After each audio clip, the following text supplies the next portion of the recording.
He was the maintenance guy. The one people called when the ceiling leaked or the furnace clicked wrong at 3 in the morning. The one who fixed things quietly and left before anyone thought to say thank you. His name was Leonard Pruitt, and at Harwick and Solon Financial Group in Calgary, he had worked the same shift for 11 years without once being late. Nobody knew that. Nobody had thought to check.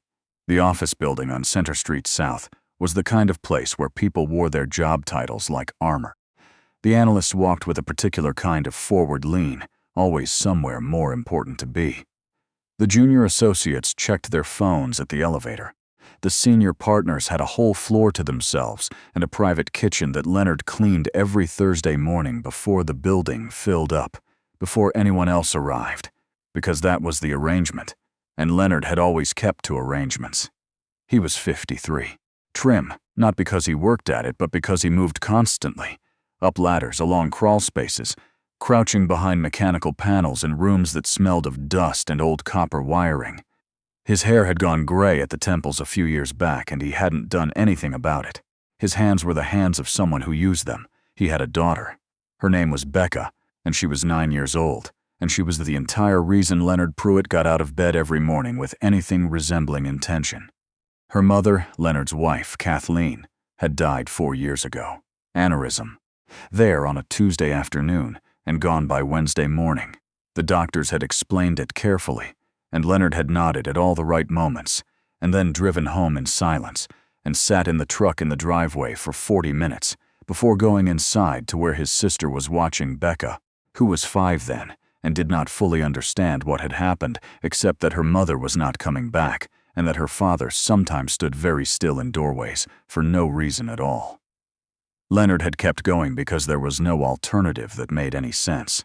Becca needed breakfast and lunch packed, and someone to read to her at night, and someone to check for monsters under the bed, even when she was technically old enough to know better.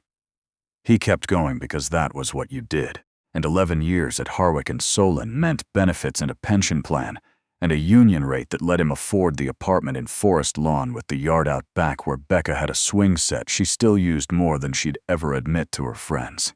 He was not invisible, exactly. People knew him. They waved when he walked through the lobby. They called him when the boardroom projector wouldn't cooperate or when someone had locked their keys inside their own office again. They were not unkind to him. They simply did not see him. There is a difference. The company's 40th anniversary party was held on a Friday in early October at the Telus Convention Center downtown, rented out for the evening, which told you something about how well Harwick and Solon had done in the past fiscal year. There were round tables with white linens and centerpieces that nobody had chosen. They'd simply appeared. There was a bar staffed by 2 young men in matching vests. There was a sound system and a stage at the far end of the room, and a DJ who played background music at a volume that forced people to lean toward each other when they spoke, which was probably intentional. Leonard had not planned to go. He was not in the habit of attending social events at a place where he spent his working hours. It was not a rule anyone had given him, just a sense of the natural order of things. The party was for the staff. He maintained the building. Those were different categories. But his supervisor, a compact, efficient woman named Greta Olson, who ran the facilities team with the cheerful seriousness of someone who genuinely loved logistics, had come by his workroom that afternoon with a stack of envelopes and handed him one without breaking stride. "Everyone's invited," she said. "Building staff included. It's in the invite. I don't usually. It's free food, Leonard. Come for an hour. Say you came." He'd gone home, changed into the dark jacket he wore to school concerts and parent-teacher nights, dropped Becca at his sister Carol's place in Marlborough, and drove downtown feeling faintly like someone wearing another person's clothes. The room was already full when he arrived. He found a seat at a table near the back where a few other facilities and security staff had gathered. Dominic from the loading dock, a woman named Petra who ran the mailroom, an older man called Stu who had worked building security since before Leonard started, and who could fall asleep upright in a chair with the discipline of a trained soldier. They were comfortable in the way of people who understood they were adjacent to an event rather than inside it, which suited all of them fine. The speeches happened. There were 4 of them. The managing partner, a man named Clifford Payne, spoke the longest and said the least, which was impressive in its own way. A junior partner named Stuart Bayard gave a toast that got genuine laughs. The food came out in courses and it was good. Real food, not the trays of cold sandwiches Leonard associated with meetings that ran long. He had a glass of wine. Then water. He was careful always about driving. It was somewhere between the main course and dessert. During the interval when the DJ shifted from background to something with more intention, that the evening began to change. A small stage had been set up for what the printed program called an open mic moment. An invitation for staff to come up and share a talent, a joke, a story, whatever they had. It was the kind of idea that seemed good at 3 in the afternoon when it went on the program and produced a particular quality of silence at 8:15 when it was actually announced. The MC, a young woman from the marketing team named Vivian Cross, who had the voice and the posture of someone who'd done competitive speech, tried to rally the room with practiced energy. A few people went up. Someone did a magic trick with a borrowed card that didn't quite work.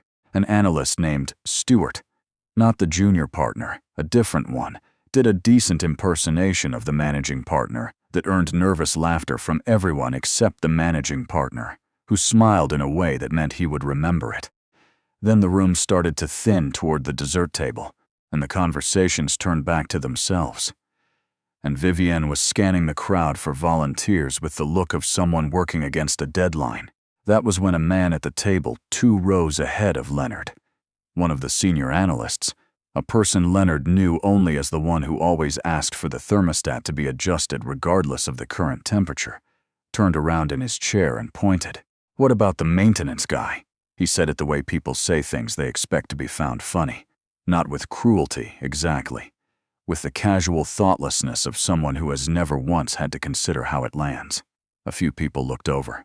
Someone laughed, not at anything specific, just at the tone of it, that particular frequency that signals permission.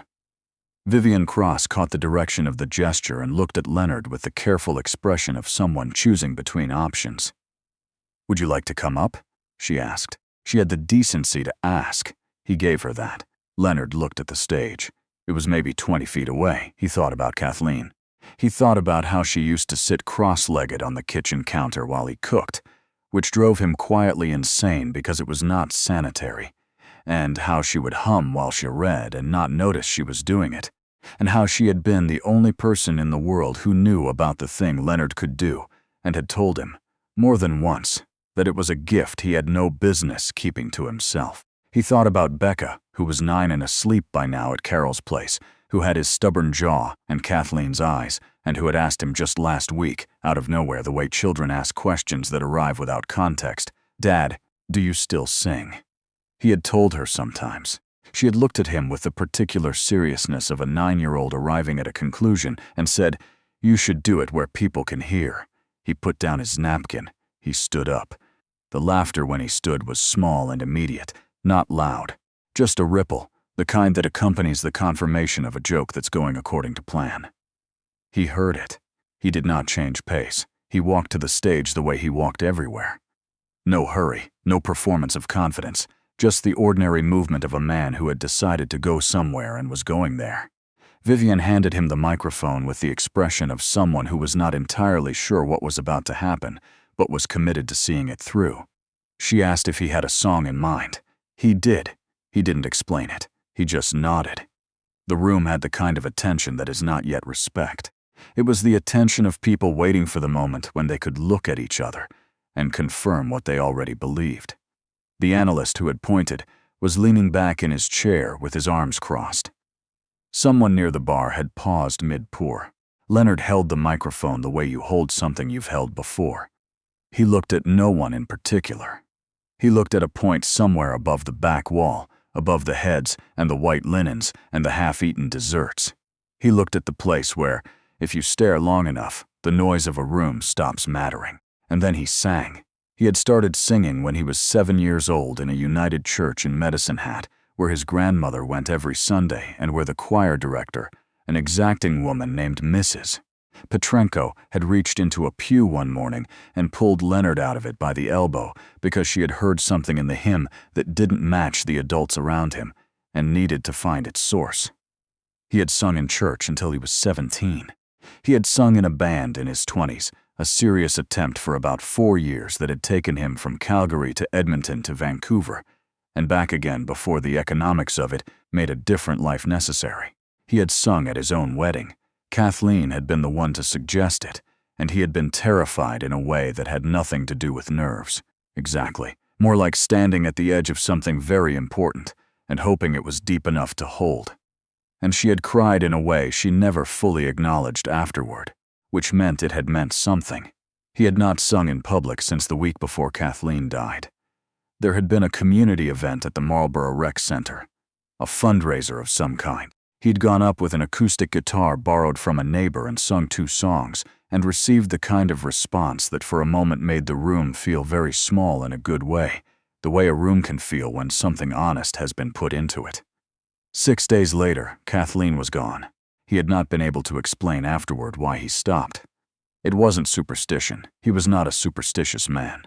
It was more that music had lived so close to her, so woven into the fabric of what they were to each other, that doing it without her felt like walking through a room with the furniture rearranged in the dark.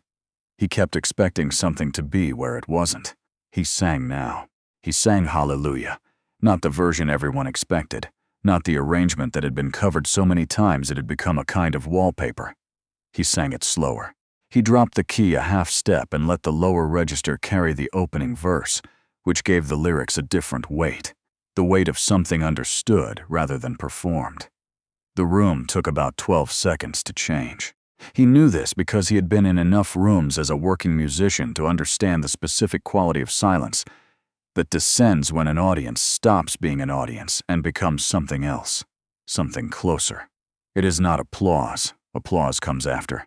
This is the thing that happens before applause, the drawing in, the involuntary adjustment that happens in a person's chest when they encounter something real they weren't expecting. The analyst with the crossed arms uncrossed them. He didn't know he did it. Vivian Cross stood at the side of the stage with her clipboard at her side, and her mouth very slightly open, which was not a thing a woman of her professional poise did accidentally. By the second verse, people had drifted back from the bar. Not obviously, not all at once, the way it happens when something showy is being performed. Just a quiet gravitational shift, the way people move toward warmth in a room without deciding to. By the bridge, Dominic from the loading dock had stopped talking to Petra. Stu, who had been asleep 10 minutes ago, was fully upright with his eyes open. Leonard sang the final verse without stepping back from what it was. He didn't perform emotion. He didn't reach for the notes in a way that showed you the reaching. He just delivered the song the way you deliver anything you've been carrying for a long time, carefully, because you know what it cost to get here, and steadily, because putting it down is not the same as dropping it. He held the last note for exactly as long as it needed and not a moment more. Then silence. Not the silence of people not knowing how to respond. The other kind. The silence of people who have been somewhere they didn't expect to go and haven't found their way all the way back yet. Then it broke. The applause came from several places at once and was not polite applause. It was the real kind, the unrehearsed kind, the kind that makes people lean toward the person next to them immediately afterward because they need to confirm that someone else experienced the same thing. Clifford Payne, the managing partner who had given the longest speech and said the least, was on his feet. He wasn't leading a standing ovation. He simply hadn't thought to sit down. Leonard handed the microphone back to Vivian Cross. "Thank you," she said, and there was something in her voice that was more than the professional warmth she had deployed all evening. Something quieter, something surprised. He nodded and walked back to his table. He did not stay for the rest of the evening. He said goodnight to Dominic and Petra and Stu, who said nothing but tapped him once on the arm with 2 fingers, the way certain men convey everything they're not going to say out loud. He got his jacket from the coat check and walked out through the lobby and into the cool October air on McLeod Trail. He drove home through the city. He thought about Kathleen. He thought about how she would have found out somehow, probably through Greta, who would have heard from someone who was there, and would have sat across from him at the kitchen table with her coffee cup in both hands, and said nothing for a moment, and then said, "I told you." Just that. "I told you." With the particular expression of someone who had been right about something important, and felt no need to elaborate. He parked in the lot behind the apartment building. He sat in the truck for a moment in the dark, not from grief, not the same way he used to, but from the particular stillness of a man who has put something down after carrying it so long he'd forgotten the weight of it. He went upstairs. The apartment was quiet and already felt like it needed Becca in it to be properly itself. He got ready for bed, set his alarm for 5:45, same as always, left his jacket on the chair by the door rather than hanging it up because it was late, and he was tired and some battles you chose not to fight. On Monday morning, he came in at 6 the way he always did. He replaced 2 fluorescent tubes in the 4th floor corridor. He checked the pressure readings in the mechanical room and noted them in the log. He fixed a door handle in the 2nd floor kitchen that had been sticking for a week despite 2 maintenance requests and a note taped to the frame by someone who had used capital letters and underlines. At 8:10, the elevators opened and the building began to fill. A few people nodded at him in the corridor. A few more than usual, maybe. Stuart Bayard, the junior partner who had given the funny toast, stopped when he saw Leonard and said, simply, "Friday night," and then nodded once, the way you nod at a confirmed fact, and kept walking. The analyst who had pointed, Leonard had learned his name over the years, the way you absorb names in a building you work in. The name was Frank Gervais. Said nothing when he passed Leonard in the lobby, but he did not look away the way he usually did. He looked at Leonard with a particular expression, not apologetic. Frank Gervais was not a man who wore apology comfortably, but something more like recalibration, like someone quietly adjusting an assumption. Leonard's paycheck on Friday was the same number it always was.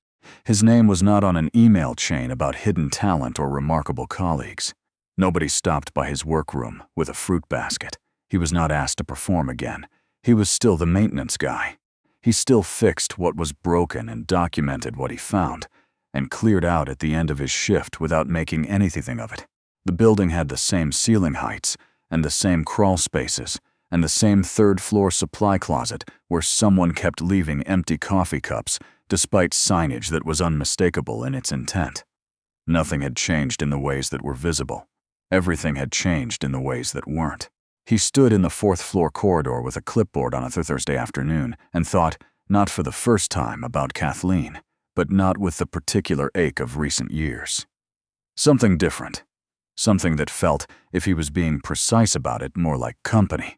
That Saturday he picked Becca up from Carol's, and they drove to the superstore on 17th and did the grocery run they did every week. And Becca spent a significant portion of it trying to negotiate for a box of cereal that was predominantly sugar, and a mascot Leonard found aesthetically troubling.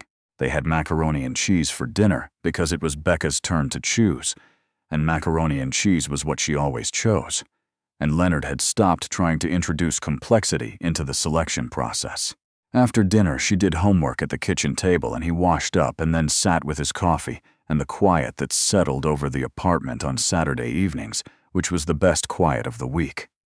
"Dad," Becca said, without looking up from her worksheet. "Yeah, Aunt Carol said something happened at your work party."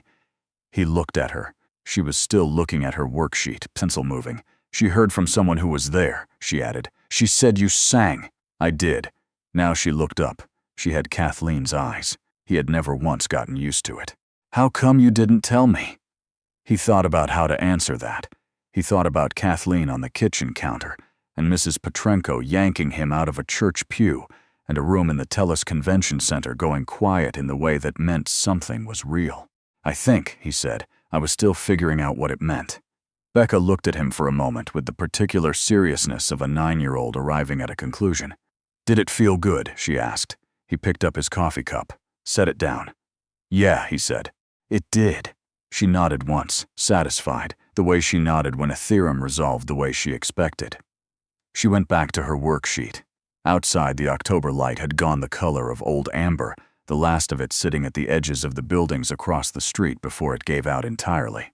Leonard Pruitt sat in his kitchen, in his apartment, in the city where he had built his life from what remained after everything else. And for the first time in 4 years, the quiet felt like enough.